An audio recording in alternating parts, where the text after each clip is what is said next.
O bruxismo é uma parafunção que acomete mais de 5 milhões de pessoas no nosso país. Ele tem cura? Não. Infelizmente, o bruxismo não tem cura, tá? Mas a boa notícia é que ele tem controle, pois as dores, as consequências e todos os sintomas do bruxismo, eles podem ser controlados e aliviados, desde que você procure um bom profissional e você siga todas as orientações que ele lhe indicar. Tá rindo, né? Vocês estão rindo, né?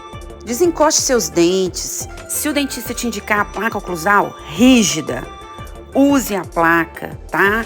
Todos os dias e nos horários que ele indicar, pois o bruxismo é o distúrbio funcional mais destrutivo da dentição.